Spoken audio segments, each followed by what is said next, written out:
Hello YouTube family, કેમ છો તમે બધા? મજામાં રહેજો. તો બધાને જય શ્રી રામ. તો કાલે તો રોયલ નેચર ક્લબમાં ગયા હતા, પણ કાંઈ બધા હતા નહીં એટલે એનો પરિચય નહોતા લઈ શક્યા. તો આજે જઈએ છીએ ફરીથી.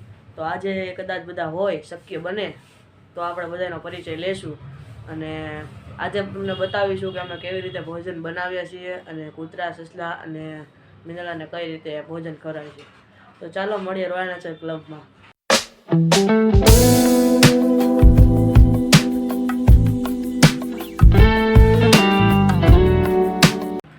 અત્યારે જઈએ છીએ પેલા મામાના ઘરે. તો જોઈએ કે મામાના ઘરે મામા આવી ગયા છે તો એની હારે વહી જઈએ, નકર સાયકલ લઈને જશું આપણે. તો જોઈએ મામા આવ્યા છે કે નહીં.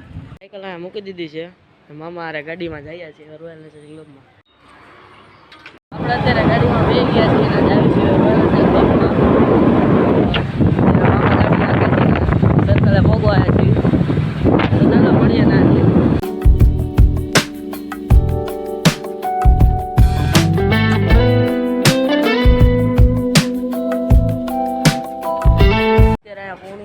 કામ શરૂ છે. તો ચાલો હવે ના જઈએ અને કૂતરાને જવાનો પરિચય લઈએ. તમે જોઈ શકો છો. તમે ક્યારથી મિલનભાઈ સંસ્થામાં જોડાયેલા છો? હું મારા 6ઠા ધોરણથી આ સંસ્થામાં છું.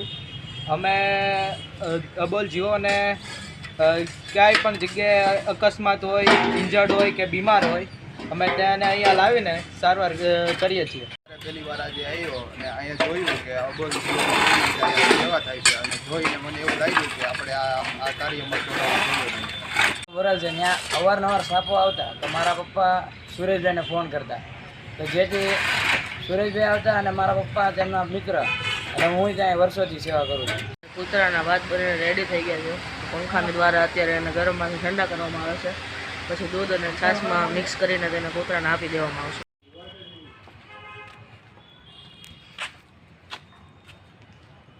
તો તમે જોઈ શકો છો કે કૂતરા અત્યારે બધા સૂતા છે. તો ભોજન આપતા હતા ત્યારે વિડીયો ઉતારી શકે એમ તેમ ન હતો, એટલા માટે વિડીયો નહોતો ઉતાર્યો. બીજા વિડીયોમાં જરૂરી તમને બતાવીશ કે કૂતરાને કઈ રીતે આપીએ છીએ. અને આટલું વધેલું છે, બીજા બધા કૂતરા સૂઈ ગયા છે, જોઈ શકો છો. આજનો વ્લોગ આજ સુધી રાખીએ, મળીએ બીજા વ્લોગમાં. ત્યાં સુધી જય શ્રી રામ. તો આજે તો બધાનો પરિચય લીધો, બધાનો પરિચય ન લઈ શક્યા, પરંતુ જેટલા હતા એટલા પરિચય લીધો. તો બીજા વિડીયોમાં આપણે બધાનો પરિચય લઈશું. ચાલો બીજા વિડીયોમાં મળીએ, ત્યાં સુધી જય શ્રી રામ.